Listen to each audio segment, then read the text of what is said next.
Good morning, and welcome to Otis's first quarter 2024 earnings conference call. This call is being carried live on the internet and recorded for replay. Presentation materials are available for download from Otis's website at www.otis.com. I'll now turn it over to Michael Rednor, Vice President of Investor Relations. Please go ahead. Thank you, Sarah. Welcome to Otis's first quarter 2024 earnings conference call. On the call with me today are Judy Marks, Chair, CEO, and President, and Anurag Maheshwari, Executive Vice President and CFO. Please note, except where otherwise noted, the company will speak to results from continuing operations, excluding restructuring and significant non-recurring items. A reconciliation of these measures can be found in the appendix of the webcast.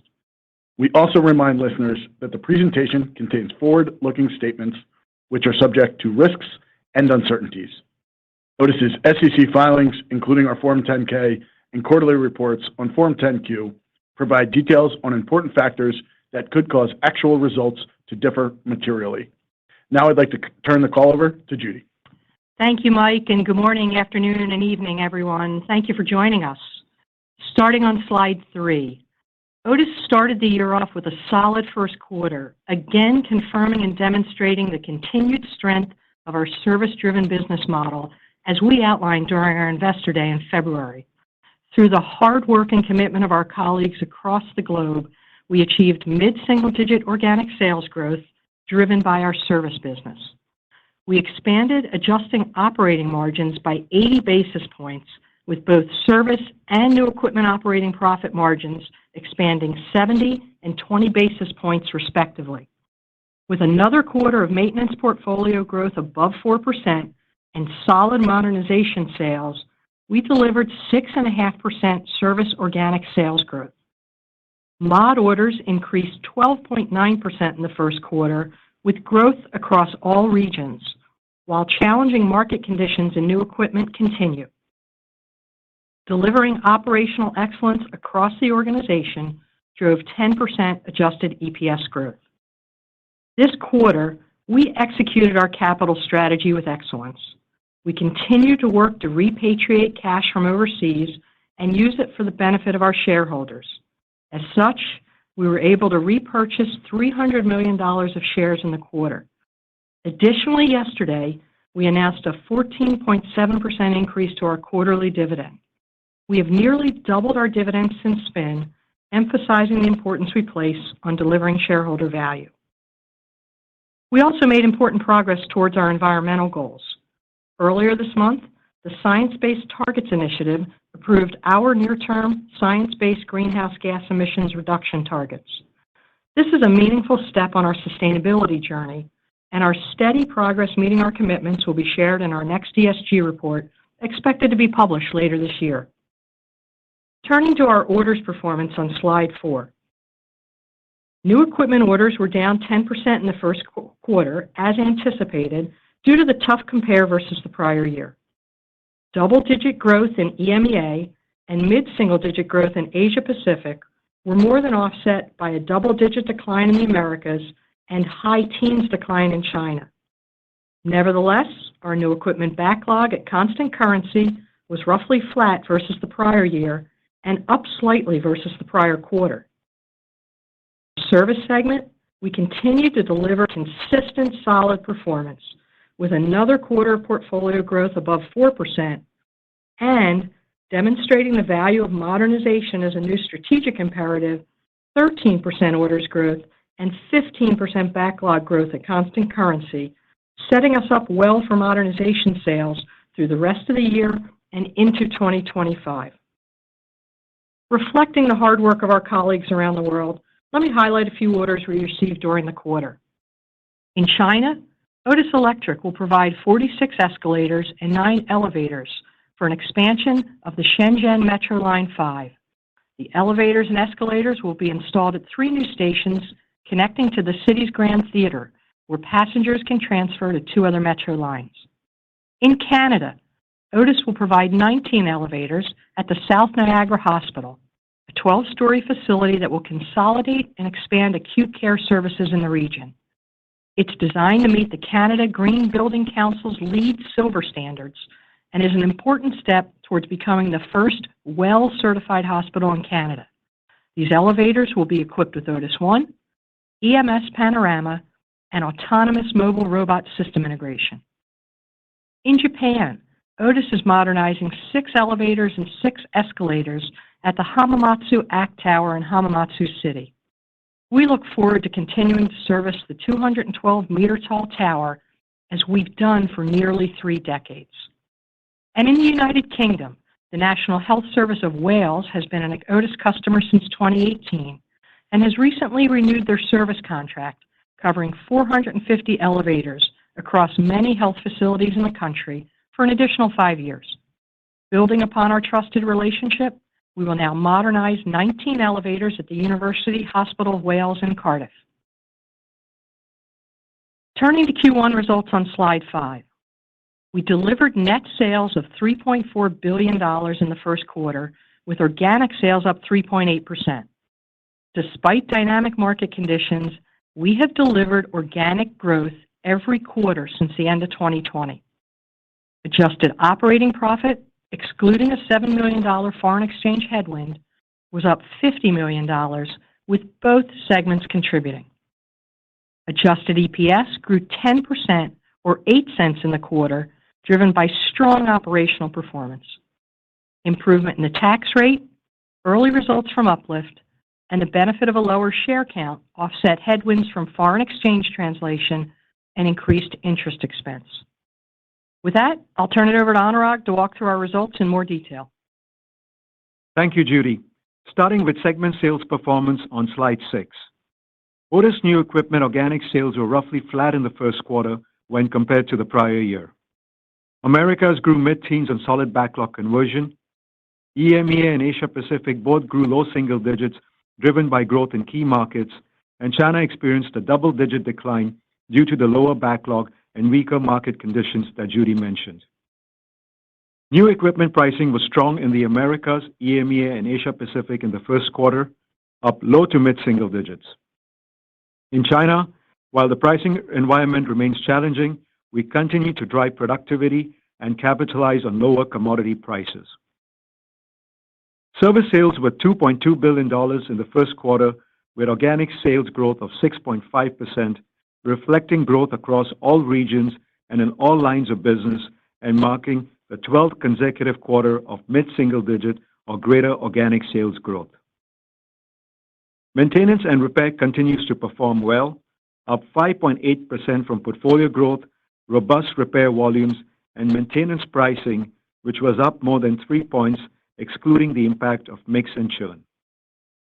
On modernization, double-digit growth in China and Asia Pacific drove organic sales up approximately 10% in the quarter. Turning to segment operating performance on slide 7. First quarter new equipment operating profit of $71 million was up $6 million at constant currency. Favorable pricing, productivity, and commodity tailwinds more than offset mixed headwinds and drove 20 basis points of margin expansion.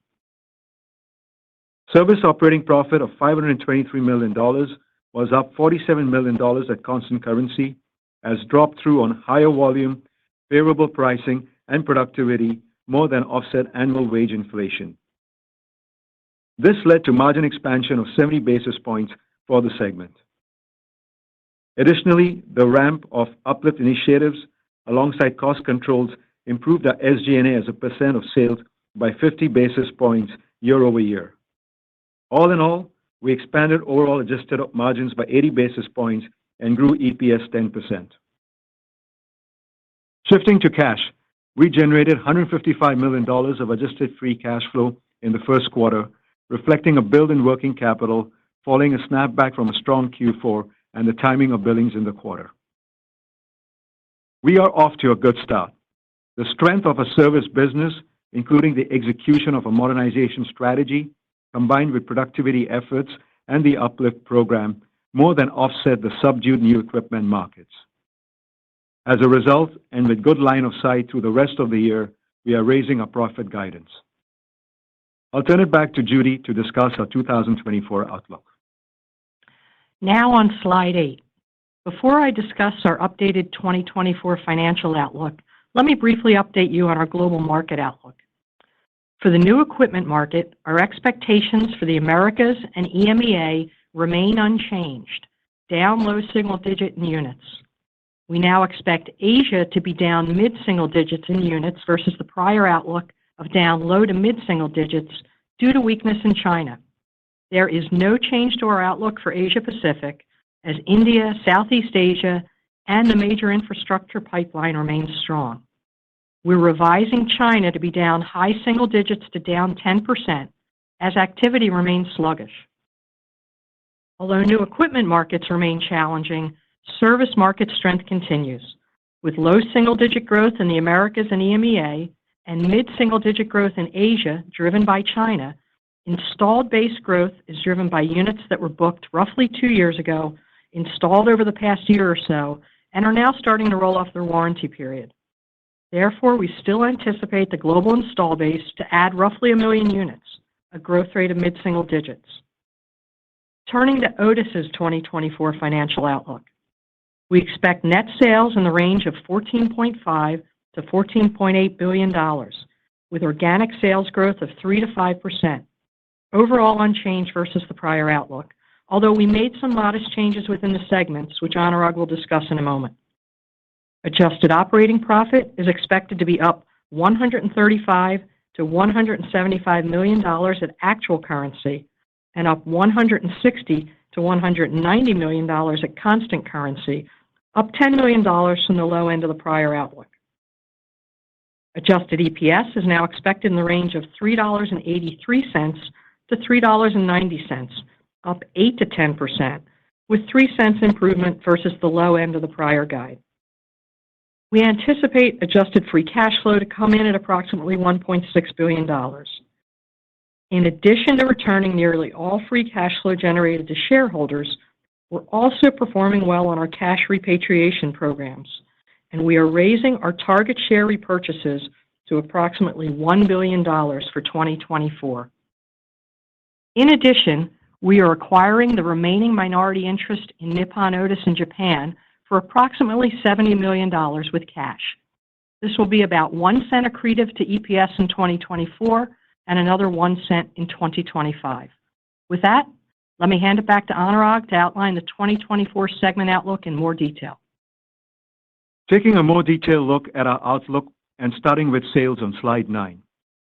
We expect total organic sales to remain consistent with our prior outlook. For new equipment organic sales, we still expect to be roughly flat, with no change to our outlook in EMEA, up low single digits. However, driven by a weaker market, we now expect China new equipment sales to be down approximately 10%, offset by better than expected backlog conversion in the Americas and Asia Pacific. For service, in line with our prior guide, overall organic sales are anticipated to grow 6 to 7%, including maintenance and repair, within a range of 5.5 to 6.5%. For modernization, we anticipate organic sales growth of 8 to 9%, an increase versus the prior outlook of approximately 8% as we continue to execute on the expanding backlog. Turning to slide 10. At constant currency, operating profit should grow $160 million to $190 million, an increase of $5 million at the midpoint versus prior expectations due to continued strong contributions from service.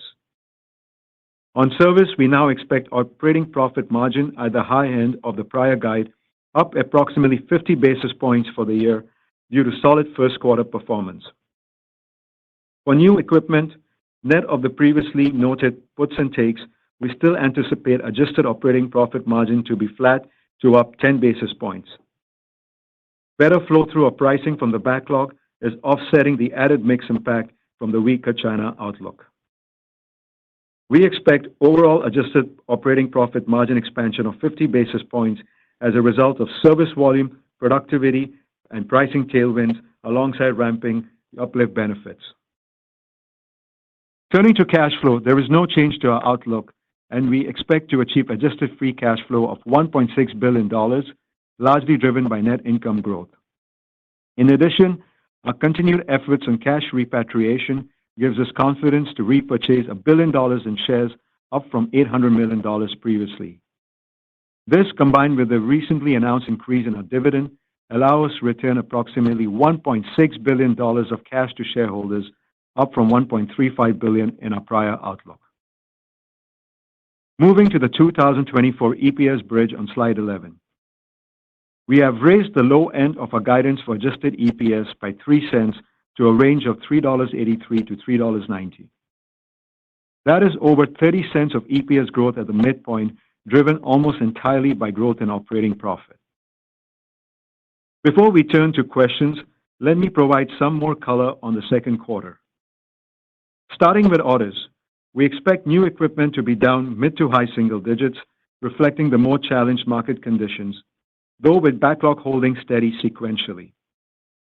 Within service, maintenance portfolio growth should remain above 4%, and modernization growth, Otis growth should remain above 10%. For sales, we expect new equipment to be down roughly mid-single digits organically due to China headwinds and a tough compare with approximately 10% growth in the prior year. Service should continue at roughly the same organic growth rate as Q1, netting to low single-digit overall organic growth for the quarter.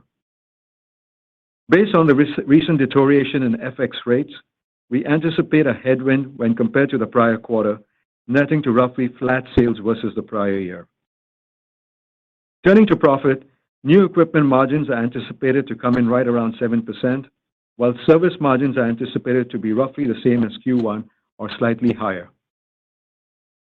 Below the line, due to the timing of certain tax benefits, the tax rate is expected to come in around 20%, and this benefit, in combination with a lower share count, will more than offset the headwind from higher interest costs. Absent further Forex volatility, this should lead to approximately 10 cents of EPS growth or another quarter up 10% or greater. This implies first half EPS growth of roughly 20 cents. And when adjusted for the tax rate impact, EPS growth should be fairly level loaded between the first and second halves of the year, largely driven by operating profit growth. In closing, first quarter results further demonstrate our ability to execute a strategy to create momentum to perform for the remainder of the year. Growing our portfolio, leveraging a steady new equipment and expanding mod backlog, and ramping on the Uplift program, alongside continued operational performance, set us up well to achieve a financial outlook and return $1.6 billion cash back to shareholders. With that, Sarah, please open the line for questions. Thank you. The floor is now open for questions. If you would like to ask a question, please press star one on your telephone keypad. If you would like to withdraw your question, simply press star one again. Your first question comes from the line of Rob Wertheimer with Melius Research. Your line is open. Thank you. Good morning, everybody. Happy to be here. Morning, Rob. So my question is just around mods, where sales and orders are showing, obviously healthy, double-digit-ish growth. Would you talk a little bit about margin in those orders, in the backlogs, and the drivers of it? I know you're working on standardizing production, on the product and a bunch of stuff. I don't know if price is a positive driver there in the backlog as well, as you kind of continue on that journey to bring margins up and above new. And I wonder if you could just talk a little bit about what the environment is out there for that product. Is there a lot of customer pull on it? Do you have solid demand where you can kind of embrace pricing? Maybe just the demand environment around that. Thank you. Sure. Thanks, Rob. Listen, mod was up nicely in all regions. I think our strategy's on track. Our team is executing that strategy, and these are still early days in what will be probably more than a decade-long mod growth market. So we're really encouraged by what we're seeing. Orders up almost 13% in the quarter, backlog up 15%. So now we're just building on quarter after quarter of double-digit growth. The standouts we really saw in the quarter from the demand side, Asia Pacific and Americas were up really nicely, but Asia Pacific was the standout. And China did well too, double digit. So Everyone, again, all regions are up. We're seeing a mix of major projects and just really good volume package demand by customers, and we're performing well. In terms of the margin, I'll turn it over to Anurag for help with the backlog. But what I think is important, what we shared at Investor Day, was that we would, shortly be surpassing mod margins, would be surpassing new equipment margins. I'm really pleased to share that in Q1, we saw that inflection point, and mod margins are now higher than new equipment margins. Anurag, let me let you add some color. Yeah, thanks. Just to add to that, yes, so a few quarters ago, we said that it should be higher than the new equipment margin. We are here right now, modestly higher, as Judy said. One quarter does not make a trend, but we are very encouraged by what we are seeing in terms of mod margins. And as the year goes by, we should see more of the expansion on mod margin and more differential between that and new equipment. What's driving the mod margin expansion is more of us becoming more productive on the cost side, right? The initiatives that we mentioned around standardization, be it across the supply chain, be it the factory, be it the product, and doing field installation at a lower cost. All of this is helping out, and it's really driving the margin expansion. So it's more on the productivity side that we control. But we got to do a lot more than that, and let's see how the year plays out, but very encouraged. Yeah, no, the last thing I'll add, Rob, is that mod market has potential of several million units in every one of our regions. So this won't be lopsided growth. We anticipate significant growth by all regions. Thank you. Your next question comes from the line of Julian Mitchell with Barclays Capital. Your line is open. Hi, good morning. Just wondered, when you're looking at the overall sort of global picture on new equipment, the backlog was flat at constant currency year on year, with TTM orders down. Seems like TTM orders should be down again in the second quarter. Just wondered how you're thinking about the year as a whole, if you could frame up sort of any expectations in new equipment around, say, book-to-bill, and how we should think about the confidence in the new equipment backlog not shrinking year on year over the balance of the year. Yeah. Hey, thanks, Julian, for the question. Listen, as we said, mod was down about 10% in the first quarter. Second quarter, new equipment was down 10% in the first quarter, expected to be down mid to high single digit in the second quarter. So as the year kind of progresses, the compares do get better in the second half of the year, because we started seeing the slowdown on the new equipment side, especially in Americas and EMEA, more towards starting from 2Q of last year. So, let's see how that progresses. If we perform in line with how the market does, the backlog on new equipment could be down a couple of points. If we do better than the market, then it could be flattish. So there is a possibility that the new equipment backlog, as we end this year, could be flattish to down low single digits. And as we kind of mentioned in Investor Day, if we look forward to the next few years, clearly we're expecting new equipment to be flattish, but where we see a lot of growth coming in is on the mod side. And the mod backlog's up 15%. If we continue to perform well in the mod, new equipment and mod, as we end the year, that backlog should be up low single digit as we enter into 2025. That's helpful. Thank you. And then just maybe, my second question on the service margins, very good performance in the first quarter, up 70 bips year on year. Based on what you said about the second quarter, could be up similarly year on year, sort of 60, 70 bips in Q2 and the first half. So that guide of plus 50 bips of margin for the year, is that just reflecting sort of, it's still only April, a long way to go, or is there anything specific happening with costs or technician wages or something in the back half? Maybe just any update around that wage inflation headwind. Yeah, let me unpack a few of those questions, Julian, and start with service margins. It is early in the year, but what we're seeing, again, with the portfolio growth of 4+, what we're getting in service pricing, like for like, over 3 points, we're feeling good there. We do have a mix coming into play a little bit as mod revenue grows, and it grows a little faster than maintenance and repair, there's a little bit of a mix there that we've kind of factored into that margin outlook. But we've done, our team has done a fantastic job, on the productivity side, especially in the field, and on driving repairs and the repair backlog as well, especially in the Americas. So, right now, we'll continue to watch it. We feel comfortable at the 50 basis points. This is our 17th straight quarter of service-adjusted operating profit increasing, and it is the engine, as you know, to our model and our service-driven business model. Wage inflation, we're not seeing anything unusual, and obviously we focus on productivity to offset that. Great. Thank you. Your next question comes from the line of Nigel Coe with Wolfe Research. Your line is open. Thanks. Good morning, everyone. So as a proud Welshman, I was very pleased to hear Wales getting called out a couple of times there, so thanks for that, Judy. So it doesn't happen very often on these calls. So I know. It's fun selecting them, Nigel. Yeah, well, I appreciate that. The 2Q color, quite unusual for you guys to give so much color on the quarter. So just wondering, is this like a new world we're in here where you're going to give us a bit more kind of quarterly color, or is there just some unusual stuff happening in the second quarter, Anurag, that you wanted to call out?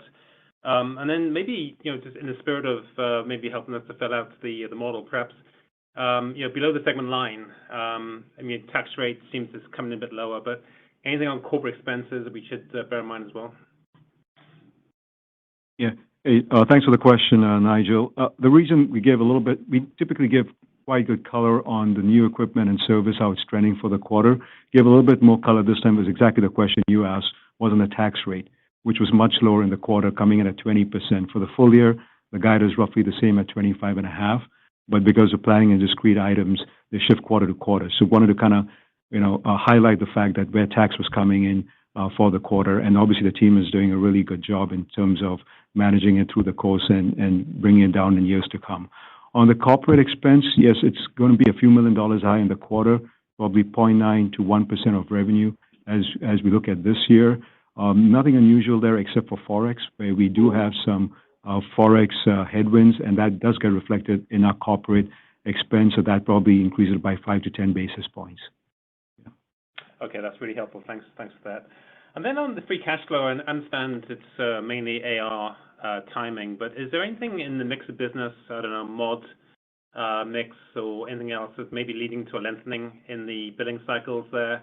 Just curious, seeing AR increasing from 4Q to 1Q. Anything to call out there, or is it just timing? It's essentially timing. I mean, if you look back at the past few years, we are more than 100% conversion. We are confident that we will get to the 100% conversion this year. We built up a couple of $100 million of working capital. A little bit of it was because of lower down payments due to lower new equipment orders, but a larger part of it was just the timing of billings through the course of the quarter, where a lot happened in the month of March. We've already started unwinding that in the second quarter. We'll get to the $1.6 billion, and the confidence is reflected in the dividend and us increasing our share repurchase from $800 to $1 billion. So no real structural change in terms of collection or in terms of cash flow generation. That's great. Thank you. Your next question comes from the line of Steve Tusa with JP Morgan. Your line is open. Hi, good morning. I think that there has been, from your peers, a little bit of chatter around China and pricing there. Can you maybe just clarify what you're seeing on the ground? Yeah, let me break it into new equipment and service pricing. China is by far the most competitive pricing market we are in anywhere in the globe, and it's the only region where we are not getting price for new equipment. Now, we've offset that with both productivity and a great job on commodities, where we've seen, we've locked in and we've seen steel prices, which are, 80% of our commodity purchases, come down. But it is extremely competitive. And, we see that through the public bids, we see that through the volume bids, and we just see that through the segment. I mean, the segment itself, the new equipment market, is weak. It's down 10% in the quarter, and we're calling it down high single digit to 10 for the year, and that's after really 2 years of it already being down. So if you ask us, Steve, we would tell you the China segment for 2024 will be at about 450,000 units, and we expect new equipment pricing to remain competitive. Again, we brought in some new product innovations in the quarter, and we'll continue to exercise and work with our dealers and our agents and distributors and increase our sales channel and continue to grow share. On service pricing, again, in China is kind of flattish, but the drivers are less price in service and more on productivity, volume, density, and Otis ONE.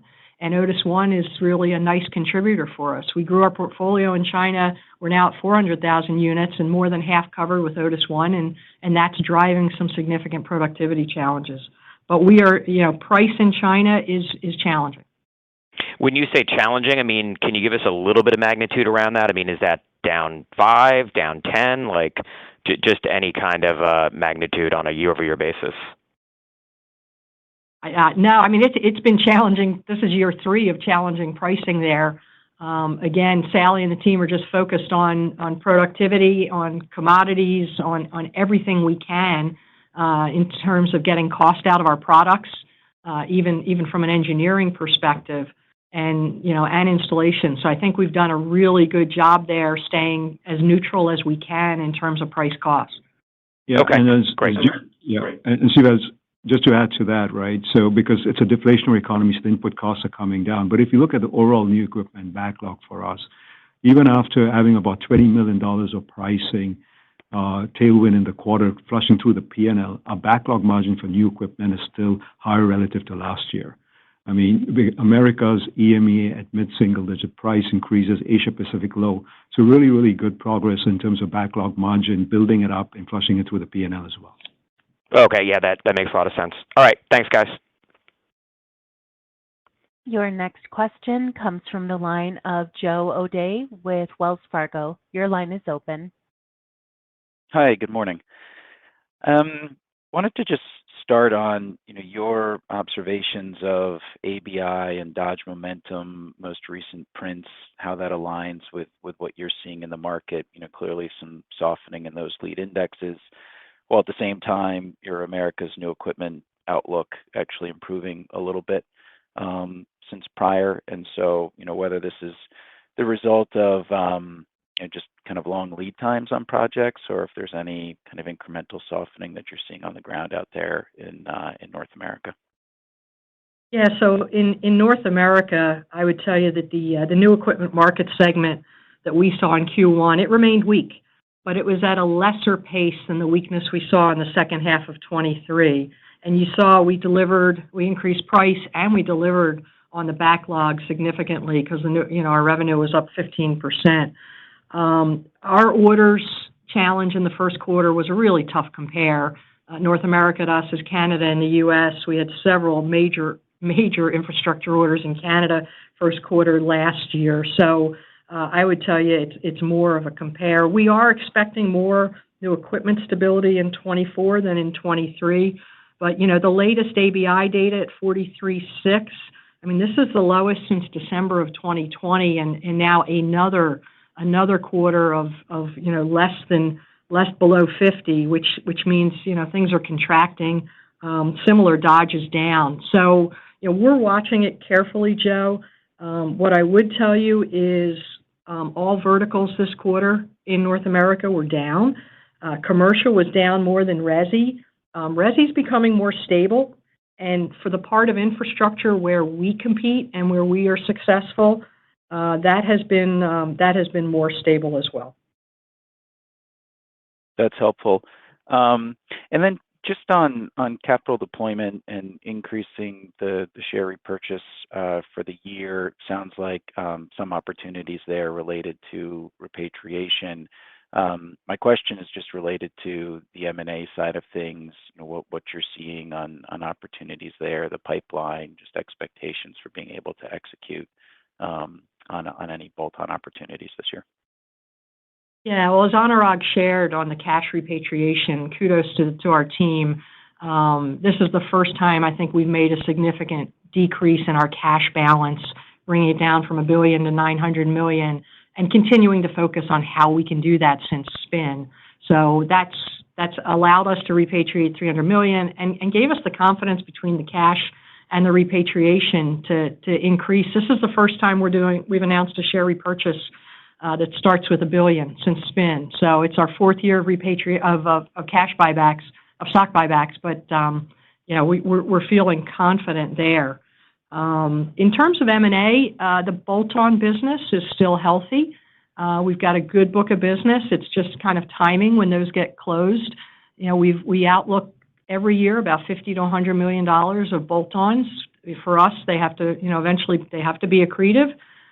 They have to as well give us the density and be in the right locations and have one of our teams that knows how to integrate them well. And I think we've proven that year after year and decade after decade. In terms of anything else generational, obviously we've got a strong balance sheet.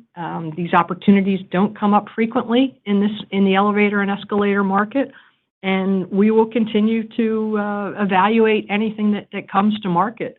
But again, being the leading provider, our service strategy is working, our capital strategy is working, our operational strategy is working. So, we don't feel the need to have to do a generational M&A, but of course we'll take a look at it. Thank you. Your next question comes from the line of Nick Housden with RBC Capital Markets. Your line is open. Yes. Hi, Judy, Anurag, Mike. Just on the outlook for modernization, so the sales growth guidance was tweaked up to 8 to 9% growth, but that's against a backlog that's up 15%. So, I'm just trying to understand what the relationship is between backlog growth and maybe the next 12 months of sales growth that we can expect to see there. Is it just to do with conversion times, why it wouldn't be a little bit higher than that? Yeah, you got it. It's more around the conversion time, right? So if you look at our modernization sales growth, it's actually been picking up every quarter.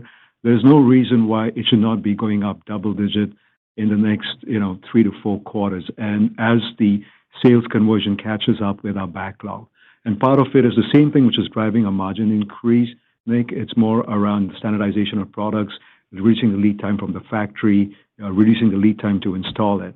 I think those are drivers which will help us get there. So it's ticking up in the right direction, but where it should kind of mirror is where the backlog grows at, and we should be there in the next few quarters.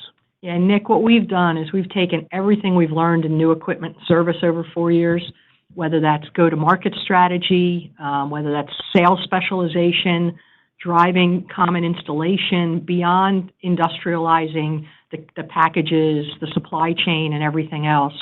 So we're really encouraged by the continued mod trajectory. And as we said, we're going to continue to expand margins there and focus on backlog conversion.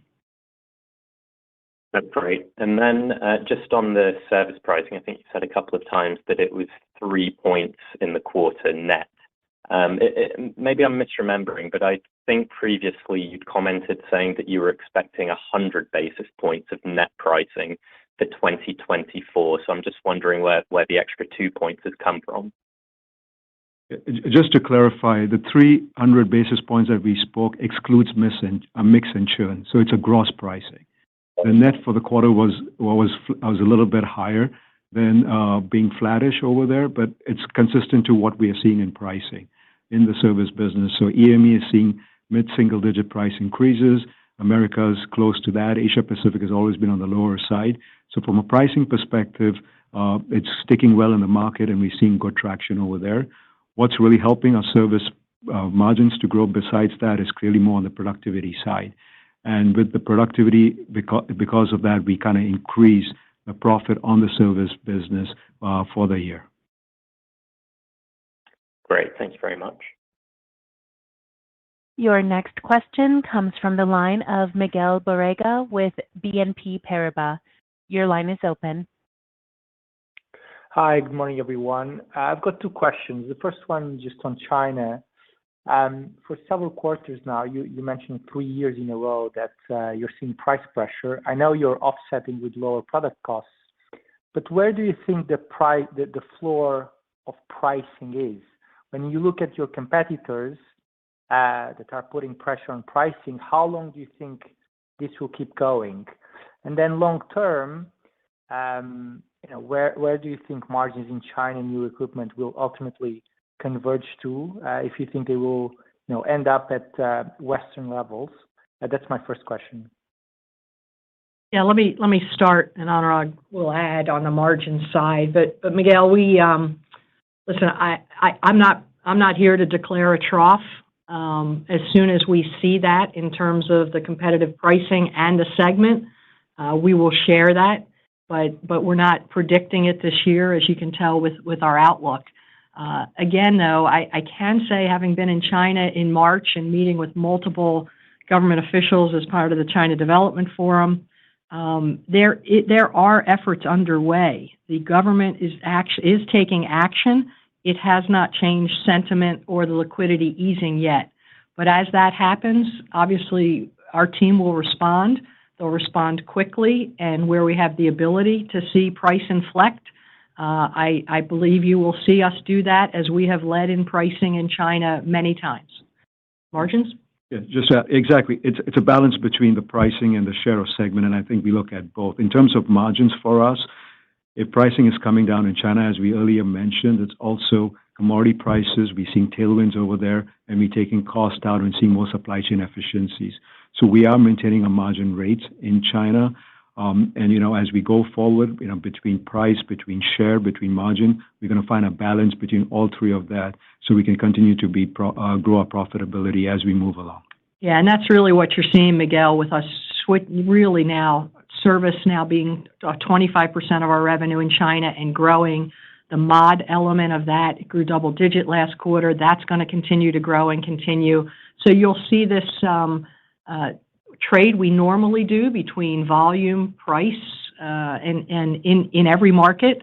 But in China explicitly, we see it moving to becoming more of a mature market and reflecting that, especially in service. That's great. Thank you. And then just a follow-up on capital allocation. So after you up the dividend and buyback, I know you're buying the minorities in Japan. So does that mean there's not much out there? I know you talked about bolt-ons, but how would you think about potential targets in Southeast Asia, Japan also? What would be the rationale for buying more companies in Southeast Asia versus the rest of the world? Thank you very much. Yeah, well, our M&A approach for bolt-ons, no matter where it is a similar model. It's got to, again, be accretive to us. It's got to be in a place where we know how to integrate it, and it's got to happen in a location where it adds density to our routes. Now, we're fortunate in most markets that works for people when they're ready to sell. But we're always interested in bolt-ons everywhere in the world. We ended up buying Schindler's portfolio in Japan in 2016. And that integration has gone extremely well. And our team has continued to grow our service business in Japan, where, conversion rates are highest in the world, callback rates are lowest in the world. So it's a high quality, good margin business for us. And, we thank our partners in Nippon Otis, but it was time we felt to like we've done with our disciplined capital everywhere else, for us to get our legal entities in order, as well as get our balance sheet in order. So you'll see that in the NCI line in the future, and it just like we did Zardoya made sense to us. As I said, other larger properties we'll evaluate, but again, only where they make sense for Otis and for us serving our customers as well as for our shareholders.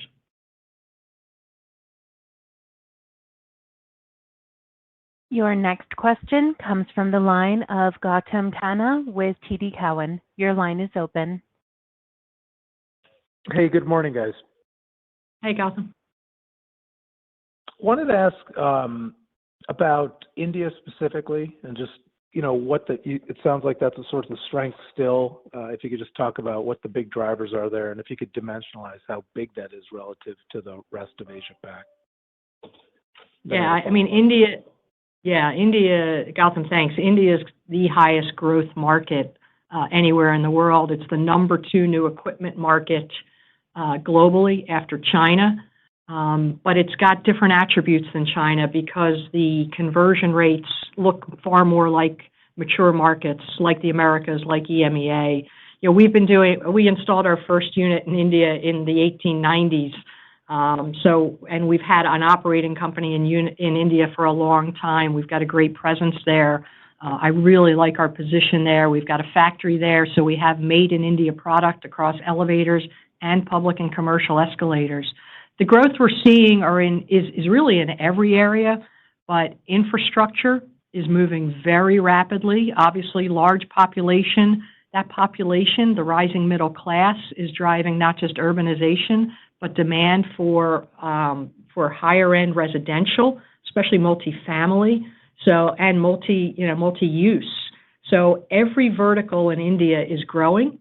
And we see that market growing double-digit, and we're investing in it. We're investing in it in terms of adding colleagues and field colleagues. We've got them all over the country. Obviously, our factory is driving significant production increases quarter over quarter. Our supply chain continues to focus on local and developing more of that local supply chain. It is competitive. And we have to hit some competitive cost points, but our team has managed through that extremely effectively. But think of it as more, even though it's a high growth market, more of a mature market where, you don't have this, thousands of ISPs. You have this ability to convert at the 90+ level, like a mature market. So our service portfolio grows there as well. And we have a really strong team under Sebi's leadership in India that understands how to do business in India, do it well, do it right, and has quarter after quarter has just proven significant growth.